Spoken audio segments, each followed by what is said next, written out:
Well, good afternoon, everyone, and welcome to today's Thoughts at 3 live online assembly.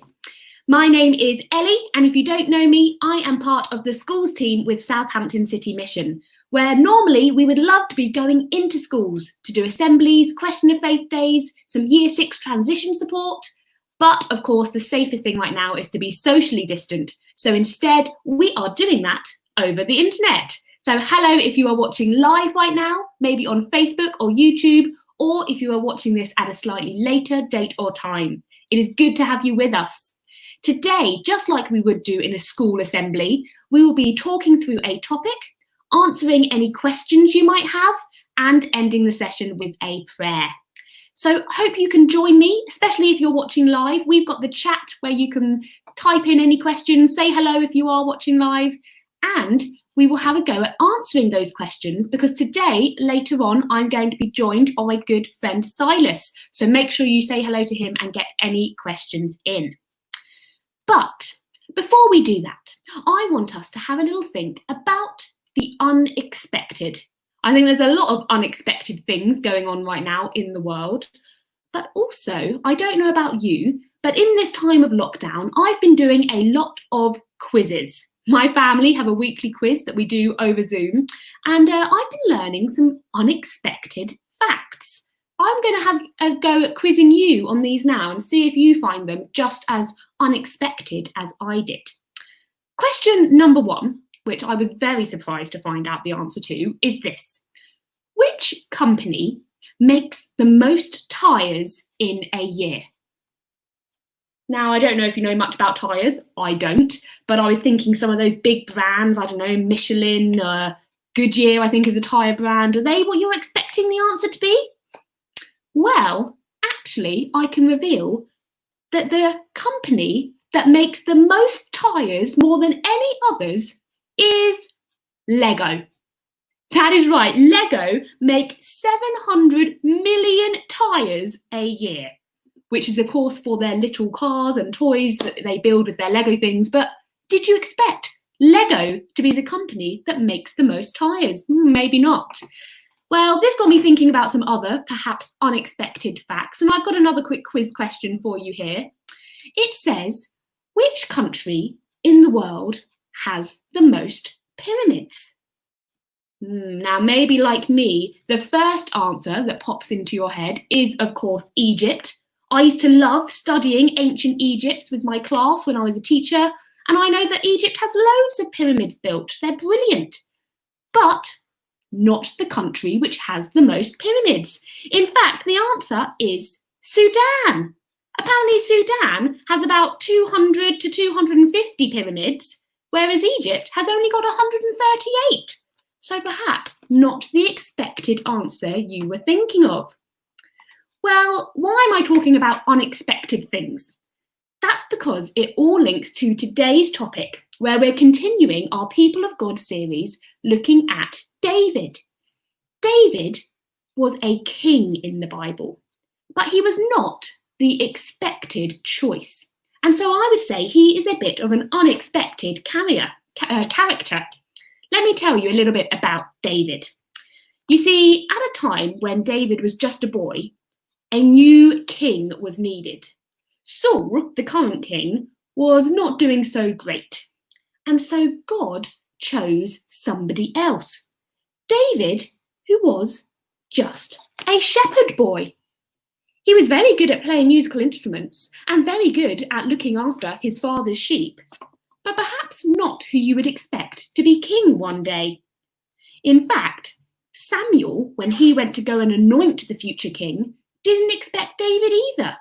He looked at David's older brothers first, all 7 of them. Surely one of them would be king. But no, David, the youngest, the shepherd boy, was the one that God chose.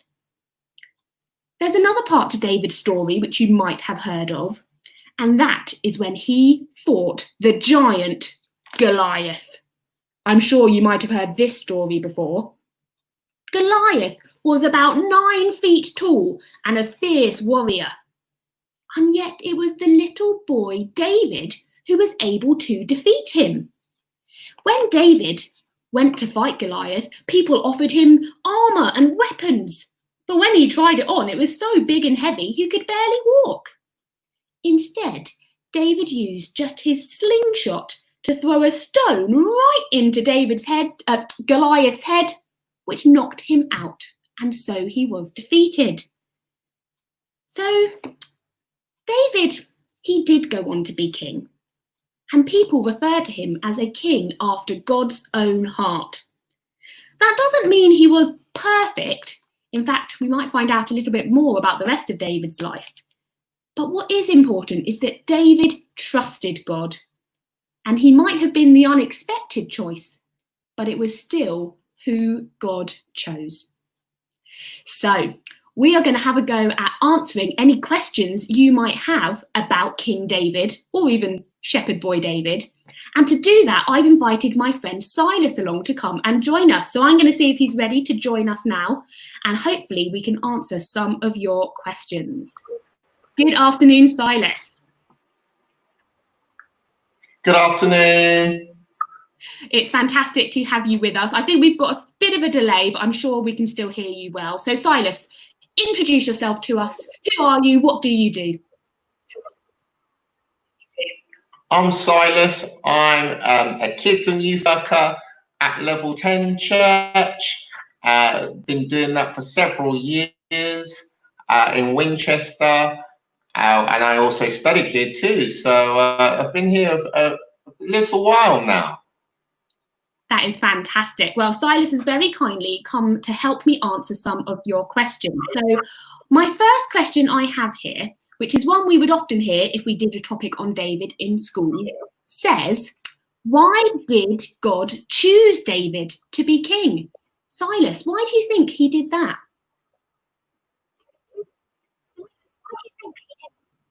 Oh, he loved God with everything that he had, and God recognized that.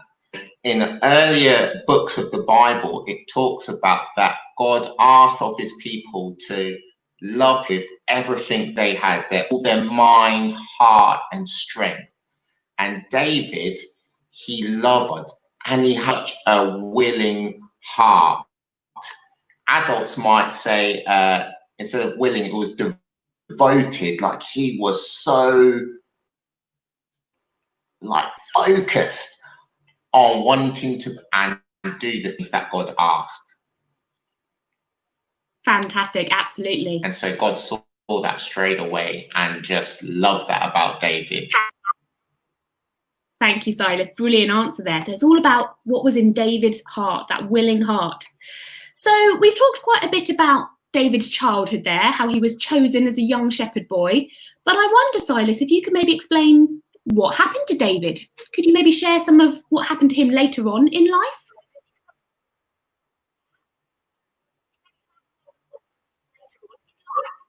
Awesome. Yeah.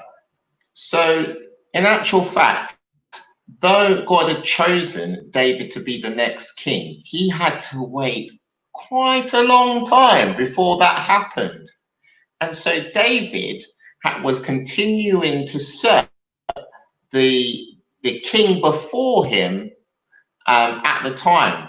And he served him as being in the military. And so he was a commander. So if there was any wars that Israel had, David was the one that would go with his armies to protect Israel and their interests for the king, which was amazing. But David also, he was loyal to the king, which is another reason why I think God loved him so much, because David could have got jealous and said, I want to be king now. And he could have went to the existing king, and he didn't. He was loyal and servant and knew that he pleased God.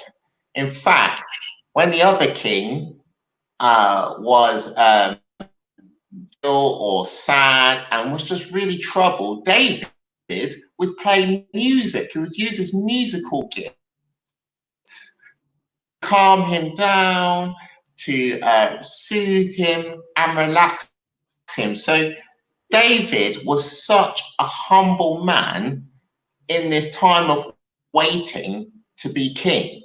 And then eventually he was king. And so then he was in charge of setting new commanders in the military to protect Israel. He then lead the whole country. He had to solve disputes and things, a bit like our governments now. And he was always keen to follow what God asked him to do, like protecting the Ark of the Covenant and making sure that the people of Israel did their best to worship God. That is fantastic, thank you. So we can hear there about David, a musician, loyal, still after God's own heart before and during his time as king. And the awesome thing about David towards the end was that his wife...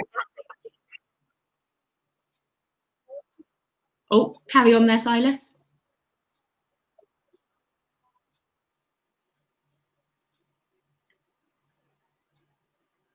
Oh, we seem to have... David, his life was an example and had an impact on Israel for ages to come. And God saw that and said to David, hey, because of what you've done, from your family, your sons and your sons' sons, your great-great-great-grandchildren, I'm going to make sure that that line continues all the way so that one of the descendants become the father of Jesus. Wow, what an honor that was. Absolutely. So quite a family tree there as well. David is actually part of Jesus's family tree. So this story, God's plan, spans hundreds of years of generations. That is incredible. Thank you, Silas. I have one more question that I would love you to try and answer, which is, what can we learn from David's story? How does it apply to us today?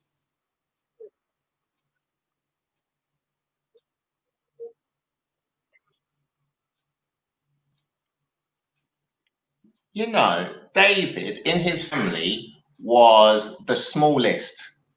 He wasn't like the big, strong, like army-looking person that maybe someone would expect to be king. What we can learn from David is that God really cares about what's in our heart. He cares about how we feel and what we think, and whether God can see our hearts. That's someone I can trust. Is that skills that can use that to bless and help other people. And so what we can take from it is that even if we don't feel strong, smart, we can trust that God has great plans for us if we love him, trust him, and try to do the things that would please him. Absolutely right. Silas, that's brilliant. Thank you so much. What an example that we can learn from David. He might not have been the expected choice, but God doesn't always look at what's on the outside, what other people look at. Instead, he looks at what's in the heart. And that's something which I sometimes forget, but is really important to remember.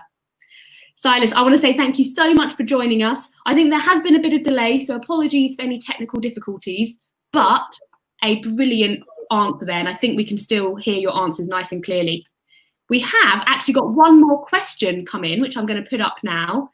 So this comes from Lucy and the Gwyn family, and they want to know, how can I be sure that God will give me courage to face tough times? How can I be sure that God will give me courage to face tough times? Well, Lucy and your family, who I'm sure are watching, I would say that this is a great example, like David, when he had courage, when he had to go up against a giant, he knew that he had God with him. And sometimes it doesn't always seem that way. A little boy versus a giant might seem like the unexpected again, but David knew he could always trust and rely on God. Throughout his whole life, we see that. In fact, the book of Psalms in the Bible is mostly written by David. And he writes about some of the sad times in his life and when he does worry and when he does doubt and when he's scared. But he also writes about the joy that God brings him. And there's so many passages in there about how God can comfort us, how God can be our strength. And even if we don't feel up to it, God can be there as our strength. Silas, is there anything you wanted to add that I haven't mentioned there to answer Lucy's question?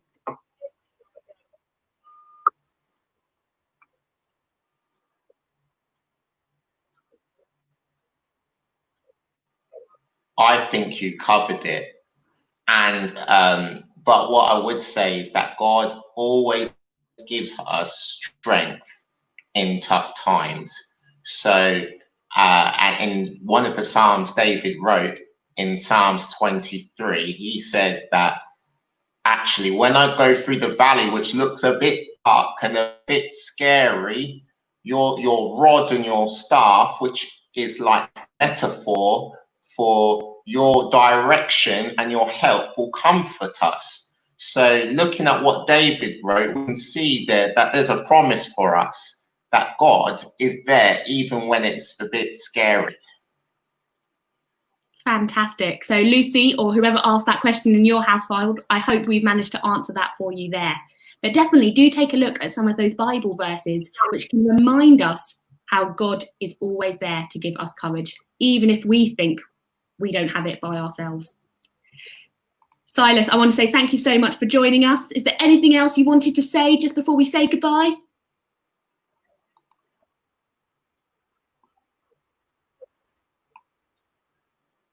Thank you so much for having me. I think you're all amazing.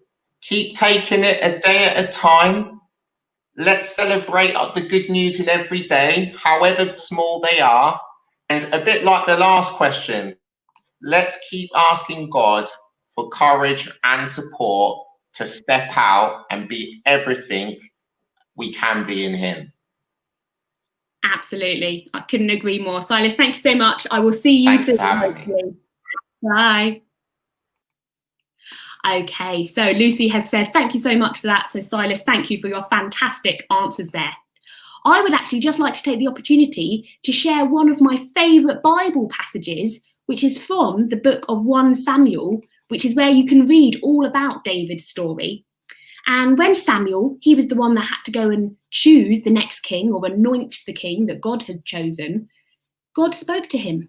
And Samuel says, God does not see the same way people see. People look at the outside of a person, but the Lord looks at the heart. So I hope that's an encouragement to you. I know it always is to me, to remember that God doesn't look at the outside. God doesn't judge a book by its cover. He looks at what's on the inside and at our hearts, just like he did with David. We're going to spend some time praying now. So if you would like to join in, then listen to the words carefully. And if you agree with them, you can say Amen at the end. If you don't want to, then maybe just spend this moment having a quiet thought to yourself, thinking about the story of David and what it might mean for your life as well. Let's pray. Dear God, thank you for not judging us by what's on the outside, what we look like or how big or important we are, but for caring about what's on the inside and what is on our hearts. Please help us to think in the same way so we don't judge others and can encourage others to also see that what is on the inside is more important. Please help us to have willing hearts so we can do great things for you, just like David did. If you would like to agree, you can say Amen. Well, we have come to the end of our assembly for today, but I want to remind you about tomorrow's Thoughts at 3, where Matt will be back. That is Wednesday, the 17th of June, and he's going to be continuing our People of God series, this time looking at Moses. So if you've got any questions about Moses, do you know anything about him already? What would you like to ask? Then make sure you comment on the video and watch tomorrow's Thoughts at 3, which Matt will be leaving. For now, though, I want to say have a brilliant afternoon. Thank you for joining us. Don't forget to follow, like, subscribe, and all the things going along the bottom here. And for now, I will say stay safe and see you soon. Goodbye.